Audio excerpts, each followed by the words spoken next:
Բարև ձեզ Factor TV հյուրը Լուսավոր Հայաստան կուսակցության արդեն նախկին փոխնախագահ, բայց քաղաքական գործիչ Դավիթ Խաչատուրյանն է, բարև ձեզ։ Ըստ էության ես նկարագրեցի այն իրավիճակը, որում գտնվել եք, դուրս եք եկել կուսակցությունից, բայց կմնաք քաղաքականության մեջ։ Ինձ հետաքրքիր է որն է այն կետը, որի շուրջ ունեք տարաձայնություն կամ անհամաձայնություն ապագայի վերաբերյալ կամ միգուցե անցյալի վերաբերյալ, որ կուսակցություն լքել եք, բազմամյա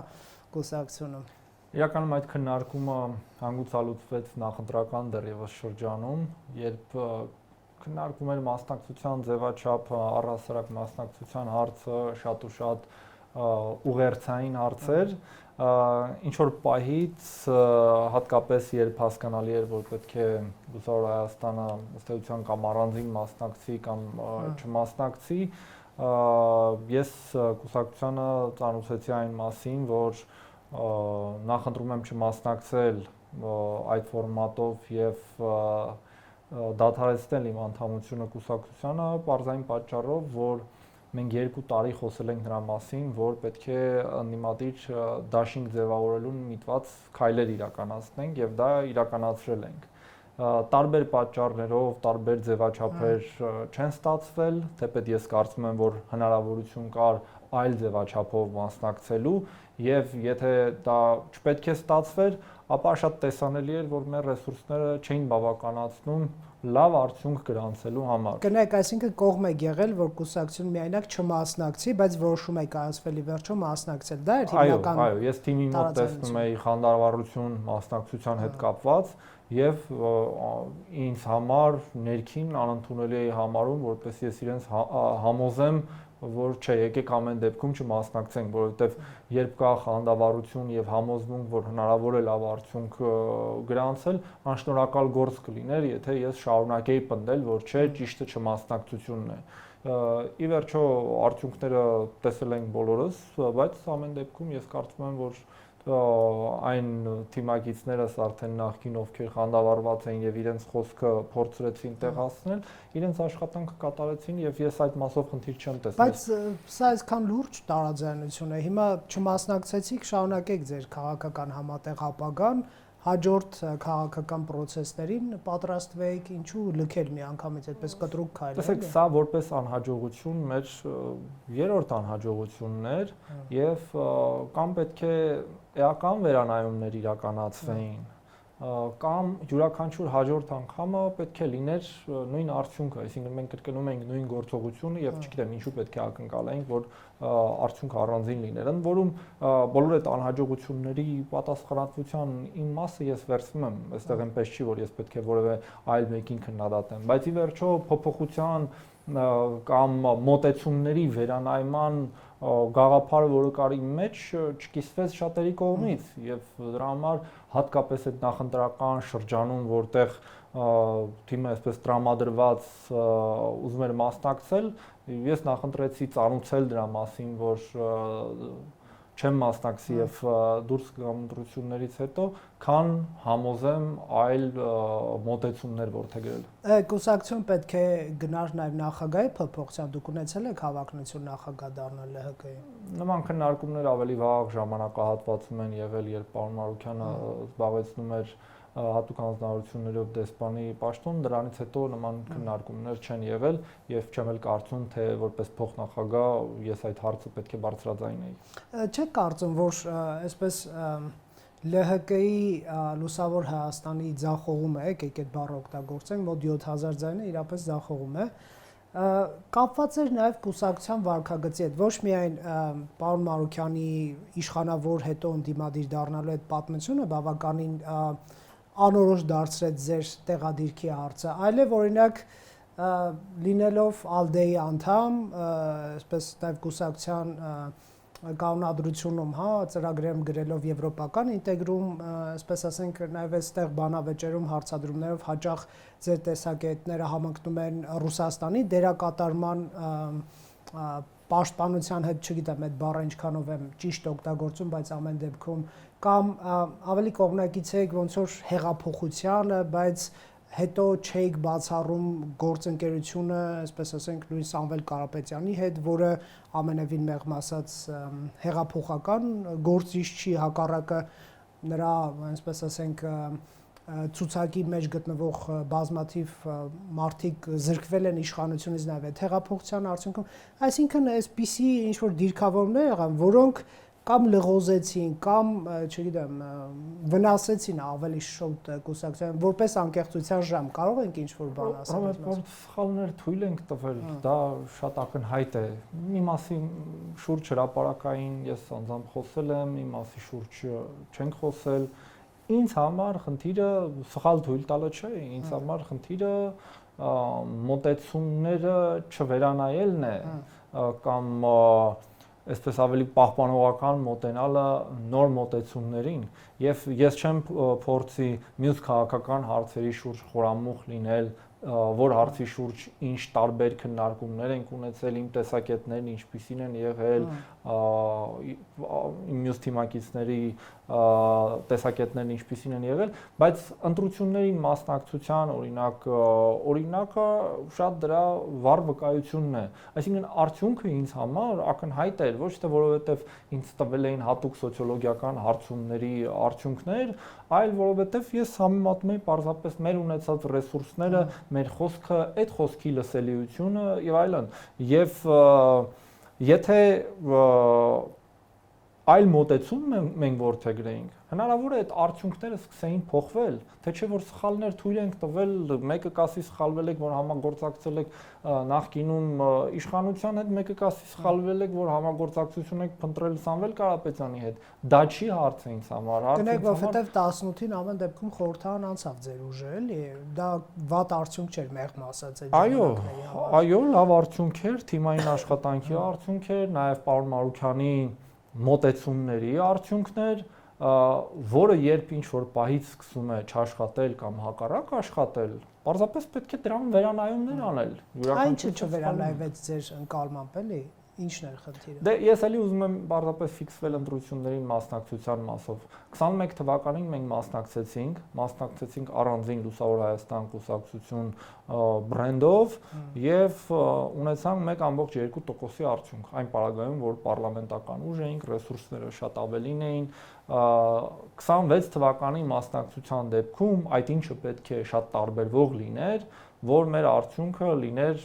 առնվազն ավելին, քան 1.2%-ը։ Ես նման նախադրյալներ չէի տեսնում եւ ասում էի, որ ուրեմն պետք է մենք գնանք վերանայումների փուլով։ Դա օլիմպիական մարզիկը, երբ փորձում է մասնակցել օլիմպիադայի, օլիմպիադան մոտենում է եւ ինքը տեսնում է, որ կարծես որոշ իմաստներով պատրաստ չէ մասնակցելու, որն է իմաստը գնալ նման մասնակցության, հա։ Ես մի իմաստ տեսնում եմ, դա խոսքը տեղ հասցնելն է։ Զուտ քարոզչության իմաստով։ Քարոզչության իմաստով ասելիքի հետագա գործունեության եւ այլն, որը ինձ համար ամբողջությամբ հասկանալի է քաղաքական իմաստով, պարզապես այստեղ եւս թույլ տվեք ասել, որ ես խնդիր տեսնում եի եւ նաեւ այս ասելիքի իմաստով հասկացա, որ չէ, մենք ունենք որոշակի պատկերացումների տարբերություններ։ Կարող եք Ընդ որում ներողություն եմ խնդրում, սա թող ոչ թե ընկալվի որպես քննադատություն կուսակցությանը, կարող է ես եմ սխալվել, այլ ես հասկացա, որ իմ դերակատարումը ես այդտեղ չեմ տեսնում, թե չէ իմ բոլոր գործընկերներին ես շարունակում եմ հաջողություն մաղթել։ Կուսակցությունում չեք տեսնում դերակատարումը։ Այո, այսինքն ես շատ ուղիղ գործընկերներիս արդեն նախկին ասացի, որ ես չգիտեմ ինչ ավելին կարող եմ տալ այս ձևաչափում եւ չգիտեմ ինչ կարող եմ ստանալ այս ձևաչափում եւ հետեւաբար դա անպտուղ գործողություն կլինի։ Շատ լավ։ Կարող է իսկ Լուսավոր Հայաստանից դուրս գալը եւ ամեն դեպքում քաղաքականությունում մնալը ձեր կողմից որոշակի մարտավարական վերադասավորում լինել, որպես անհատ արդեն քաղաքական գործիչ 28-ի Երևանի հավաքանու ընտրություններն են, չգիտեմ, նոր թիմի կազմում մասնակցեք այդ ընտրությունները, առնվազն ինձ մոտ այդ միտքը առաջացավ, միգուցե անձնական ձեր ծրագրերն են այդպիսին, օրինակ կարող ենք հավանական է արդյոք ձեզ տեսնենք, օրինակ նույն ընդդիմադիր ուժեղ Հայաստանի ցուցակում 2 տարուց կարող եք բացել որոշակի փակագծեր։ 28 թվականի քաղաքային սպասվող ընտրությունները ինձ համար կարևոր հանգրվան են, քանի որ ես կարծում եմ, որ վերջին ժամանակահատվածում ես շատ շեղվեցի ինչ-որ գեոպոլիտիկ թեմաներով եւ այն ինչ իմ հիմնական հետաքրքրություններից մեկն էր նվազեցրեցի եւ պատրաստվում եմ այդ բացը առաջիկա 2 տարիներին լրացնել։ Իմ տեսակետը մասնակցության մասով հետեւյալն է։ Ես կարծում եմ, որ լինելու են շատ մարդիկ, ովքեր քաղաքականության մեջ հին կլինեն, նոր կլինեն, մարդիկ, ովքեր եւ տարիքով եւ աշխարհայացքով ինձ շատ ավելի մոտ կլինեն եւ հոգեհարազատ, եւ ովքեր չեն համարի, որ ընտրություններին պետք է մասնակցել այսպես պարզապես սեփական կուսակցության ցուցակով, սեփական կուսակցության դերը ընդգծելու համար։ Ինքնանպատակ դա չի լինի, դա կլինի իսկապես քաղաքային խնդիրներ լուծելու համար։ Այս առումով ես ուզում եմ ձեզ ասել, որ եղած ավանդական ուժերի հետ ես համագործակցություն չեմ փնտրում, այն պարզ իմաստով, որովհետև 26 թվականի ընտրություններին բոլոր այդ ուժերը, որքան էլ անունը դրեցին համախմբում եւ որքան էլ անունը դրեցին, որ մենք դաշինքով ենք մասնակցում, իրականում դրանք կուսակցական ցուցակներ են, եկեք անկեղծ շատ լինենք, շատ ուժեղ Հայաստանը եւ Հայաստան դաշինքը Բարգավաճ Հայաստանն էր միայն որ հակառակն էր, փաստացի դաշինք էր, դե յուրե կուսակցական ցուցակ էր, բայց հասկանալի է նաև որ Բարգավաճ Հայաստանի հետ եւս որևէ անելիք այս մասով չեմ կարող ունենալ։ Այդ երեք ուժի հետ անելիք չունեք, ճիշտ եմ հասկանում։ Տեսեք, ժամանակը 28 թվականին ցույց կտա մի բան ակնհայտ է, որ այս ուժերը մասնակցեցին այս ընտրություններին զուտ կուսակցական ցուցակով, չփնտրելով որևէ այլ թե ուժի, թե անհատի համագործակցություն։ Իրական համախմբում չէր։ Իրական համախմբում չէր։ Եվ ես չեմ էլ տեսնում, որ մոտեցումների փոփոխություն կա այս իմաստով։ Երկու բան է ինձ համար կարևոր 28 թվականին։ Մեկը այն, որ քաղաքացիական պայմանագիրը Երևանում չունենա իշխանություն, մեկ լինի ընդդիմադիր ֆրակցիա, եւ երկրորդ բոլոր այն քաղաքային խնդիրները, որոնք այս 8-9 տարիների ընթացքում հետհեղափոխական չլուծվեցին, ստանան իրենց լուծումները։ Այս առումով ես կարծում եմ, որ հնարավոր է ձևավորել մի լավ համախմբում, որը մեծ ռեսուրսների բախման մեջ կկարողանա իր ասելիքը տեղ հասցնել։ Ես դրա հնարավորությունը տեսնում եմ, ընդ որում չունեմ որևէ անձնական, այսպես բան ամբիցիա, որ ամեն ինչ պետք է լինի իմ շուրջ, ոչ։ Բոլոր իմ նախկին ներկա գործընկերների հետ փորձելու եմ այս ընթացքում կապ հաստատել եւ եթե ստացվի նման համախոհություն ձևավորել, ապա 28 թվականի մասնակցությունը շատ ավելի առարկայական կլինի։ Նոր թիմ ձևավորեք, նոր կուսակցություն։ Եթե դա ստացվի, բնականաբար դա կլինի իմ նախընտրությունը, պարզ այն պատճառով, որ այն դերակատարները, որոնք 28 թվականին մասնակցեցին, բոլորը այս կամ այն ձևով իրենց արժեվ դրված խնդիրը տապալեցին։ Որովհետև իրանց արժեվ դրված խնդիրը իշխանափոխություններ, այդ խնդիրը տապալվեց։ Որպես ճշգրտում դուք չեք բացառում ձեր համախոհների գործընկերների հետ, ում հետ ասացիք շփումներ կունենանք, նոր կուսակցության հիմնադրումը, ճիշտ է։ Ես դրա մասին անկեղծ ասած չեմ մտածել, իհարկե չեմ բացառում, բայց դրա մասին չեմ էլ մտածել, որովհետև նաև դա էլ է մի խնդրեմ անդադար նոր կուսակցություններ ստեղծելը մեկ ընտրության համար կամ պարզապես ընտրությանը ֆիկտիվ մասնակցություն ունենալու համար, դա համարում եմ ավելի շատ տեխնիկական հարց, որը 28 թվին ավելի մոտ տեսանելի կլինի։ Այսինքն հիմա կողմնորոշում չունեք այդ մասով, ապագայի մասով, այս մասով ունեմ, հիմա ես ունեմ կողմնորոշում, որ պետք է վերաթարմացնեմ իմ այն ծրագրային հենքը, որով մասնակցել եմ 23 թվականի քաղաքային ընտրություններին, ունեմ կողմնորոշում, որ ակտիվ ներգրավված եմ լինելու քաղաքական գործընթացներում եւ ունեմ որոշում, որ պետք է շարունակեմ համախոհներ փնտրել ընթացիկ խնդիրների եւ 28 թվականին միտված խնդիրը լուծելու համար։ Մի քանի անուն էլ տամ Գուրգեն Սիմոնյան, Հայկ Մարության, Արամ Սարգսյան բացառում եք։ Անշնորհակալ գործ կլինի, եթե ես հիմա որևէ մեկի համար հաստատեմ կամ բացառեմ, ով ինչպես դիրքավորվել է այս 26 թվականին, կարծում եմ այդպես էլ շարունակելու է։ Արամ Սարգսյանը ասաց, որ ճիշտ կլինի ԿՊ-ի հետ միասին մասնակցեն, հետեւաբար ես այդտեղ որևէ անելիք չեմ կարող ունենալ եւ նաեւ չեմ կարող, գիտեք ինչ, շատերին ես անձնապես կամ քաղաքականապես համակրում եմ, բայց շատերը անցնելով իմ քաղաքական ճանապարհի կեսի իրենց մասին ունեն այնպիսի պատկերացումներ, որ ասում են, չէ, միայն իմ շուրջ ամեն ինչ կարող է լինել։ Էս էլ մի ուրիշ խնդրեմ է, էլի, այս 26 թվականի ընտրություններին այդպիսի մի քանի դերակատարներ եղան։ Մեղավոր Նիկոլ Փաշինյանն է, որն ասաց Հայաստանում 3 միլիոն վարչապետ կա, յուրաքանչյուրը։ Դե կարող է, հա, շատերը հավատացին այդ գաղափարին։ Ես դրան դեմ չեմ,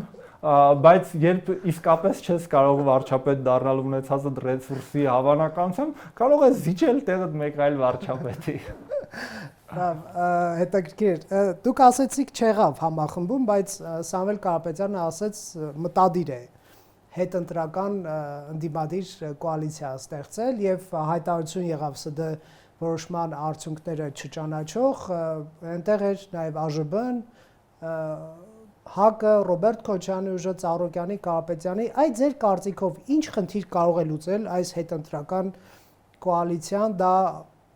ինչ կարող է լինել, ինչ եք մտածում, կամ կարող եք մաս կազմել դրան։ Քաղաքական պայքարը շարունակվում է եւ այդ քաղաքական պայքարի օրակարգային առանցքը իհարկե իշխանափոխությունն է, դա լինի արտահերթ process-ով, հերթական process-ով, դա չի դադարելու օրակարգ լինել եւ ընդդիմադիր ուժերը պետք է շարունակեն համախմբված լինել դրա շուրջ։ Մի բան փաստ է, հին դերակատարները ինքնական դաշտը չեն լքելու, իրենք շարունակում են մասնակցել եւ եթե մենք համեմատենք նախորդ ընտրությունների մասնակցության հետ, տարբերությունը այսպես հսկայական չէր։ Իհարկե նոր դերակատարներ եղան, բայց տարբերությունը հսկայական չէր։ Հների հիմնական մասը շարունակեց մասնակցել։ Այդ առումով պայքարը դրա շուրջ է շարունակվել։ Ուզում ենք մենք դա չենք ուզում։ Այլ բան, որ 23-26 թվականի ընտրություններին փաստացի մարդիկ շատ ուղիղ այլընտրանք չտեսան իշխանություններին եւ դրա համար քաղաքացիական պայմանագիրը առնվազն կրկնակի ավել ձայն տարավ, քան իրեն նախորդող ուժը։ Որպեսզի սա այսպես չլինի, խնդիրը ես տեսնում ոչ միայն Կնայք եւ ԿՊ-ն կենտրոնում ու Արաբկիրում ամենաշատ ձայները հավաքեց, մինչդեռ իհարկե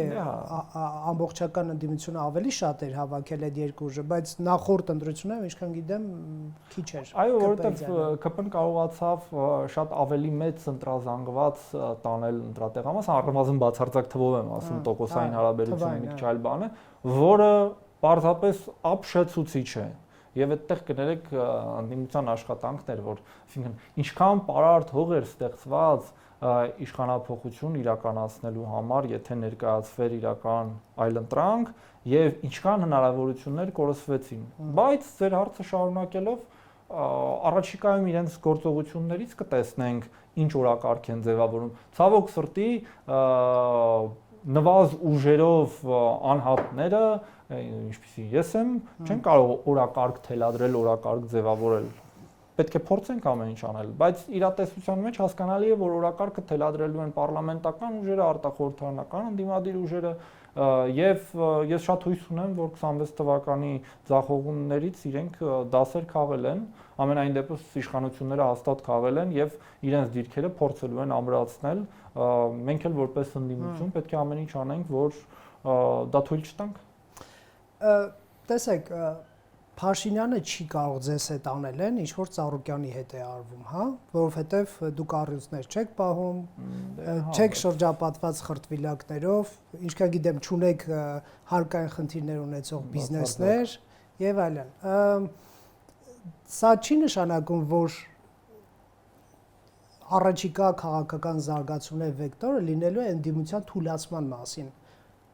Փաշինյանը լինելով հմուտ քաղաքական գործիչ, գիտի բոլորի խոցելիությունները եւ իրականում տեսնում եք քրեական գործեր են հարուցվում մեկը մյուսի հետևից եւ օրինակ Ծառուկյանը բանտից որ վերջերս ուղերձ էր հղել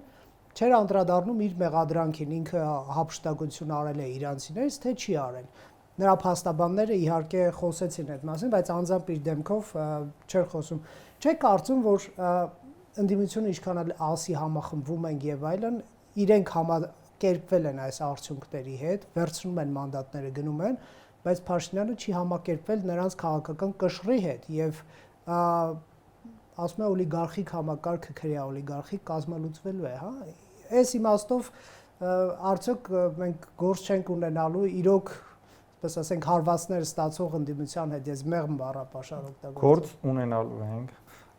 անկախ նրանից ով ավելի խոցելի է, ով նվազ խոցելի է, յուրաքանչյուրի վրա հնարավոր է գործ հարուցել, որևէ մեղադրանք առաջադրել, առնվազն թույլ չտալով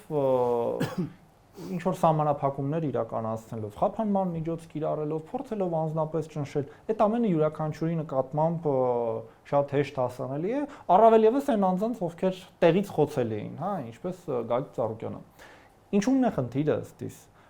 Փաշինյանը գնաց իր երրորդ ժամկետին։ Եթե մենք նայենք երրորդ ժամկետի գնացած առաջնորդների հետագիծը, Լուկաշենկոն, Պուտինը, Էրդողանը,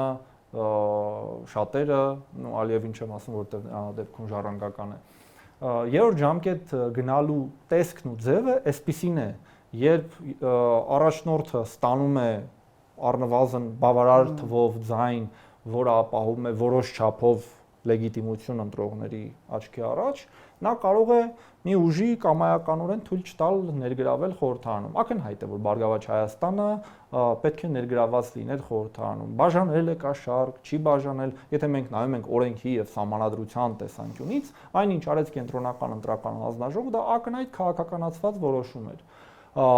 Ծառուկյանին ունեզրկելը քաղաքականացված որոշում է, այսինքն եթե լինեին այլ պայմաններ, որտեղ իրավապահները միջոցներ ձեռնարկեին եւ այդտեղ քաղաքական մոտիվացիա չլիներ, քննարկեինք իրավաչափ է, իրավաչափ չէ։ Ակնհայտ է, որ հիմա ինչ իրականացվում է ընդդիմության նկատմամբ, դրանք բոլորը քաղաքականապես մոտիվացված են եւ եթե սկզբում Փաշինյանը չուներ այն համարձակությունը, որ որևէ խոշոր գործարարի ունեզրկեր, ապա երրորդ ժամկետում, երրորդ մանդատը ստանալուց հետո կարելի է շատ չձևանալ, որ մենք ժողովրդավարության բաստիոն ենք եւ այլն։ Կարելի է արդեն շատ ուղիղ գործիքակազմով անել այն, ինչ անում է։ Եթե նկատել եք վերջին շրջանում նա շատ ուղիղ է ասում, թե ինքը ինչ է պատրաստվում անել եւ անիմաստ է հարցադրում անել, արդյոք սա իրավաչափ է եւ բխում է ժողովրդավարության կանոններից։ Անիմաստ է, այսինքն մարդը ասել է, Գագիկ Ծառուկյան, ես քո հիմնական բիզնես ողնաշարը պետք է կոտրեմ։ Նա չի ասել, մենք պետք է օբյեկտիվ քննություն իրականացնենք, տեսնենք որն է ապօրինի, որն է օրինական։ Նա ասել է պետք է քո բիզնես ողնաշարը կոտրեմ։ Շատ པարզ է քաղաքական հրահանգը, շատ པարզ է հրահանգի իրականացումը, ամեն ինչ շատ པարզ է։ Կներեք, այս գործիչները պրոբլեմ չեն ստեղծում ընդդիմադիր ձայների համար, որովհետև նրանք իրենց շուրջ կոնսոլիդացնում են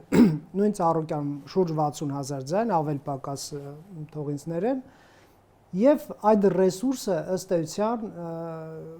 հարվածի տակ է ընկնում իշխանության կողմից նման քրեական գործեր։ Միգուցե նրանք պետք է գնան բիզնեսով զբաղվեն եւ այդ 60,000-ից 5,000-ը ձեզ ընտրի, 5,000-ը նրան։ Ոչ թե միգուցե, այլ միանշանակ է, որ նրանք պետք է գնացած լինեն ձայները։ Խոցելի գործիչներ են վերցնում այդ ձայները եւ մսխվում են ուղղակի։ Միանշանակ է, որ պետք է գնացած լինեին, շուտ պետք է գնացած լինեին, ովքեր էլ որ մտել են, իրենք էլ պետք է մտած չլինեին։ Ախր ես բիզնեսով չեմ զբաղվել, հա, որպես այդպեսին մասնագիտական գործունեություն եմ ծավալել։ Ես բիզնեսից շատ գլուխ չեմ անում, կարող է փորձեմ ստացվի։ Եվ նույնն էլ բիզնեսով զբաղվող մարդիկ, նրանք էլ քաղաքականությունից գլուխ չեն հանում։ Եվ դա ոչ թե ինչ-որ տենց սովորելու հմտության հարց է, դա մտածողության ձևի հարց է։ Բիզնեսմենը մտածում է որպես բիզնեսմեն, քաղաքական մարդը քաղաքական, իրավապաշտպանը որպես իրավապաշտպան։ Դրանք տարբեր ռակուրսներ են մի հարցի, որ իրենք պետք է չմտնեին այդ խաղի մեջ։ Դա շատ ակնհայտ էր։ Հիմա Գագիկ Ծառուկյանը իր բիզնեսներով ապահովված, Երևանում ուներ կասեցված շինարարություն, որը թույլ տրվեց, ուներ փարավոն այդ եւ հյուրանոցը, եւ կազինոն, որի գործունեությունը իշխանությունը եւ արգելափակեց եւ հետո վերականգնեց։ Հիմա ինչու ինքը որոշեց մտնել նորից ընտրապայքարի մեջ, դա մի հարց է, եւ ես որպես մրցակից ուժի ներկայացուցիչ բնականաբար դրանով ընդհանրապես ողջավորված չէի, բայց այն գործիքակազմը, որով Փաշինյանը պայքարում է դրա դեմ, եկեք պարզապես մի բան ընդունենք, դա ոչ իրավական եւ ոչ ժողովրդավարական գործիքակազմ է, թե չէ ինչ շատ բան կարող է դուր չգալ եւ դուր չի գալիս։ Իդեպ նույնը կասեք Սամվել Կարապետյանի մասին, չէ՞ որ նա էլ է բիզնեսմեն, միլիարդատեր։ Ես երբ տեսա, որ ուժեղ Հայաստանի թիմը հայտարարեց Սամվել Կարապետյանին որպես վարչապետի թեկնածու, փոքրինչ զարմացա։ Ինչու՞, որովհետեւ նա որպես բարեգործություն գործած անձ եւ խոշոր բիզնեսմեն ուներ բոլոր նախադրյալները միավորելու քաղաքական դաշտը, քաղաքական գործիչներով, որովհետև այդ միավորման համար որոշակի հեղինակություն է անհրաժեշտ, դա կարող է լինել բիզնես հեղինակություն, սոցիալական հեղինակություն, հոգևոր հեղինակություն, բայց դա չի նշանակում, որ տվյալ անձը անպայմանորեն պետք է հենց անձամբ հավակնի լինել վարչապետի թեկնածու եւ ինձ համար այդ որոշումը ուժեղ Հայաստանի խոցելի թվաց։ Հետո ես մտածեցի, երևի ինչ որ բան ես չեմ հասկանում, որովհետեւ երևի ինչ որ մի բան գիտեմ, որովհետեւ աշխարհի սոցիոլոգները կարող են իրենց համար աշխատել, աշխարհի վերլուծաբանները։ Դա նույն բաններ, ոնց որ Բագրատ arczepiskopos Գալստանյանի դեպքում, երբ որ նաև Կանադայի քաղաքացի էր, բայց իր կոնսոլիդացվեց ընդդիմադիր շարժումը, վերջում ակնհայտ է, որ նա չի կարող վարչապետ դառնալ։ Ի սկզբանե երբ իրենք դեռևս նոր էին ազդարարում իրենց շարժումները, համակրությամբ է լծված թե Բագրատ Սրբազանի նկատմամբ, թե Սամվել Կարապետյանի։ Բայց երբ իրենք այդ խոցելի որոշումները կայացնում էին, ես անդադ մտածում էի, լավ, ոնց է մարդկանց սա բացատրելու։ Դուք կարող ես այնպիսի իրավիճակ ստեղծել, որտեղ դա քեզ ուղիղ չհարցնեն կամ հարցնեն դու որևէ պատասխան ունենաս, բայց փաստ է, որ այդ նախընտրական ցենզին դու չես համապատասխանում։ Պետք է զարնվես օրենքի պահանջի հետ, չէ՞, այսինքն պարզագույն առաջադրման դա մի կողմից եւ մյուս կողմից էլ պարլամենտական երկրում ենք, լավ, կարելի է հնարավորությունից օգտվել։ Պարլամենտական երկրում կարող է լինել կուսակցության նախագահ, կուսակցության առաջնորդ, ինչպես վրացական երազանք կուսակցության դեպքում է, որը կարող է նշանակել, հանել վարչապետի պաշտոնակատարներին եւ շարունակել երկրի ղեկը ստանձնել որպես պատասխանատու անձ, ինչպես անում է Բիձինա Իվանեշվիլին։ Ընդհանրապես պարտադիր չի դա անձամբ անել, առավել եւս երբ ցենզի հետ կապված հարց կա։ Ես չգիտեմ ինչ որ պետք Սամվել Կարապետյանին ազդարարել որպես վարչապետի թեկնածու։ Կներեք, բայց ես համոզված եմ, որ եթե Նարեկ Կարապետյանը ամբողջ քարոզարշավը իրականացներ եւ վարչապետի թեկնածու առաջադրեին, թեկուս են սիրեն, թեկուս այլ անձի, արդյունքը կարող է ավելի մեծ լիներ։ Եվ մի բան էլ կա, որ մեր հասարակությանը ակնհայտ դուր չի գալիս, անկախ նրանից դա օբյեկտիվ է թե չէ։ Երբ մի ցուցակում մի քանի բարեկամական կապ ունեցող անձինք են, դա կողքից լավ տպավորություն չի թողնում։ Ես կարող եմ անձնապես դրանում խնդիր չունենամ, որովհետեւ Նարեկ Կարապետյանը ինձ թվում է շատ պարկեշտ անձնավորություն, բայց երբ նույն ցուցակում պայմանականորեն նույն կապիտալը ներկայացնող տարբեր աշխատակիցներ են ներգրաված, դա քաղաքական տրամաբանությունը մի կոտրում է։ Ընկալվում է որպես ընտանիքի շահերի պաշտպանություն։ Պարզ է, չէ, որ իր երրորդ առաջադրման ժամանակ Նիկոլ Փաշինյանը այդքանը հասկանալով իր բոլոր մերձ ազգականներին այդ ցուցակներից հանեց։ Եվ որևէ մեկը, որքան ես տեղյակ եմ, բարձր պաշտոն չի զբաղեցնում։ Կարող էր չէ ասել, որ Հրաչյա Հակոբյանը, ով իրականում ելք դաշինքի թվերից 17 թվականից երբ մենք ընդդիմություն էինք, ներգրաված էր քաղաքական process-ներում։ Կարող էր չէ ասել, այս մարդը շուտ է զբաղվել քաղաքականությամբ, heç կապ չունի, որ ես դարձա վարչապետ, նոր է սկսել զբաղվել, չէ, բայց չարեց ինչու։ Ոչ թե որովհետև դա ճիշտ է, ոչ թե որովհետև դա սխալ է, այլ որովհետև հասկանում է, որ կողքից դիտողի մոտ տպավորությունը ընտանեկապետության, այսպես ասենք, բան է։ Այո, կարող եմ խիստ ձևակերպեցիք, բայց այլ ավելի մեծ բառ չեմ գտնում, հա։ Հիմա ես չեմ հասկանում։ Կլանային տրամաբանություն է տեսնում։ Քաղաքական դաշտը շատ լայն է, կան բոլոր տիպի գործիչները, կամ քաղաքական պոտենցիալ ունեցող նոր մարդկանց ներգրավեք, որոնք իսկապես կկայանան, ինչպես օրինակ Հայաստան դաշինքից կայացավ Աննա Գրիգորյանը, հա, ակնհայտ նա համակրություն ունեցող գործիչ է, ինչքան էլ որ առաջին համարը չի այդ ցուցակի։ Նույնն էլ մյուսների դեպքում, բայց երբ գնում ես այն տրամաբանությամբ, որ ոչ բոլորը պետք է լինեն ինձ, ոնց որ ասում են, առաջին ձեռ ծանոթ եւ մտերիմ մարդիկ, քաղաքական տրամաբանությունը կոտրվում է։ Նիկոլ Փաշինյանը, Էդմոն Մարուքյանը, Արամ Սարգսյանը, երբ ելք դաշինքի ցուցակն էին ձևավորում եւ հետագայում բոլորը առանձին, ամբողջությամբ քաղաքական տրամաբանություն էր տակը դրված։ Ամեն ուժից ներկայացված են ըստ հերթականության։ Այո, եւ նաեւ ներկայացուցիչները որևէ մեկը իրենց բարեկամները չեն, աշխատակիցները չեն, բոլորը ինչ որ քաղաքական համախոհությունների մարդիկ են։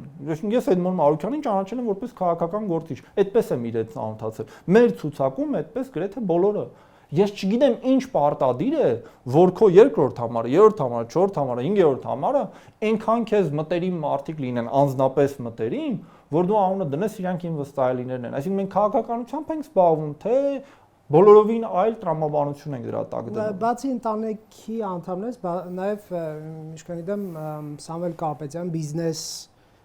կայսրության կամ ընկերությունների տարբեր ներկայացուցիչներ կային, դա էլ է երևի ինչ որ իմաստով մարդկանց վրա ազդում, եկեք ամփոփենք հետևյալ։ Դա կարող է պոզիտիվ ազդել եւ դեռ իրենք տեղ ունեն աշխատելու, դա կարող է պոզիտիվ ազդել, բայց ամբողջ այն ընթացքում ինչ ես հետևում էի թե Քարոզ Արշավին, թե նախընտրական պատրաստությանը, հիմա կներեք ներգրավեցին մի ուժի, որ դաշինք ձևավորեն, որը հասկանալի էր, չէ, որ այդպես իրական քաղաքական պայքարի ուժ չէր։ 100 քանի անց մանդատներից հրաժարվեցին։ Դա որ քաղաքական տրամաբանության մեջ է նորմալ։ Ես կարծում եմ, որ դա մեծ վնաս հասցրեց ուժեղ Հայաստանին։ Կարելի էր դա չանել։ Ես վստահ եմ, եթե համագործակցությունը լիներ քաղաքական որևէ այլ ուժի հետ, այդ ուժը գոնե կունենար քաղաքական պատասխանատվություն նման բան չանելու։ Իսկ հիմա ես 105 անձին անգամ երևի չեմ ճանաչում։ Ումից պետք է քաղաքական պատասխանատվություն պահանջենք։ Այսինքն ստացվում է կառավարելի մարդկանց Դա այո Ռոբերտ, բայց դա պատրանք է։ Դա պատրանք է, որ այս մարդիկ կառավարելի են, որովհետև ես եմ բերել նրանց այս ցուցակ, նրանք քաղաքական չեն եւ չունեն քաղաքական ամբիցիաներ։ Դա պատրանք է։ Վերջում պարզվում է, որ այդ մարդիկ կարող են ասել, չէ, մենք դուրս ենք գնում։ Մենք մտածում ենք դուք կդառնաք իշխանություն, դուք չդարձաք իշխանություն։ Մենք գնում ենք քաղաքական մարդը այդպիսի բան չի անի։ Քաղաքական մարդը կկրի իր քաղաքական պատասխանատվությունը եւ կշարունակի աշխատել տվյալ ուժի հետ, որովհետեւ քաղաքական մարդը գոնե մի երկարաժամկետ է մտածում։ Հասկանում է, որ տարբեր սցենարներ կարող են լինել։ Ամփոփենք այս հարցով, հիմա բանավեճ կա իշխանության եւ արժե անցած երկու դիմադիր ուժերի միջև, թե որ ուժը ավելի շուտ կկազմաքանդվի եւ առնետավազքը որ ուժից դեպի որը կլինի իշխանությունից ընդդիմություն, թե ընդդիմությունից իշխանություն, երկուսն էլ աչք ունեն իրար մանդատների վրա, ակնհայտորեն։ Մեկը ընդդիմությունը, որ Փաշինյանին հեռացնելու համար ինչ որ ԿՊԱ-կաններ 12-13 հոգի հարված են նրան թիկունքից եւ անցնեն ընդդիմության դաշտը եւ ԿՊԱ-կաններն էլ այդ թվում է տաղավարում ասում են ճանաչում ենք նույնիսկ մարդկանց ուժեղ Հայաստանի օրինակ ցուցակից, ովքեր բացառված չի որ մեզ հետ աշխատեն, էլի։ Ինչ եք դուք մտածում ես մասով, եկեք մի փոքրիկ կանխատեսում անենք։ Դե եկեք վերհիշենք մեր դառը փորձառությունը հեռավոր 2017 թվականից, երբ հանրապետականը ստացավ ձայների մեծամասնությունը, հասկանալիորեն ակնհայտ կեղծված ընտրություններով, հարցը դա չի, բայց թվում էր թե հանրապետականը շատ կուռ մոնոլիտ, ոչինչ փոխվել չի կարող, ընդամենը մի տարի անց, ինչպես Սերժ Սարգսյանն էր ասում, 7%-անոց ուժը որոշեց թե ով է լինելու վարչապետ։ Եվ առհասարակ, գիտեք հետաքրքիր ինչն է, միշտ երբ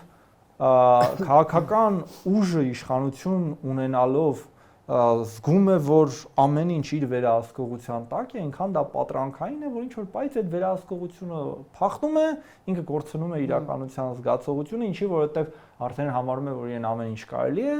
եւ տեղի է ունենում այն ինչ շատ երկրներում տարբեր տեսքերով տեղի ունեցել։ Եկեք նաեւ վատ օրինակներն էլ հիշենք։ 2004 թվականին Յուշենկոն, որը ակնհայտ պրոեվրոպական արևմտյան ներկայացուցիչ տեխնացու էր, իր ընտրվելուց 4 թե 5 տարի անց պարտվեց Յանուկովիչին, ով ակնհայտ պրոռուսական էր, Ուկրաինայի արևելքից էր, այո։ Դա այդ երկրին իհարկե ապագայում լավ բանի չբերեց, որովհետև Յանուկովիչը հետագայում չկարողացավ պայել իշխանությունը եւ տեղի ունեցավ այն ինչ տեղի ունեցավ, երկրի համար դա լավ չէր, բայց դա էլ է լինում։ Հիմա գիտեք, որևէ ուժ,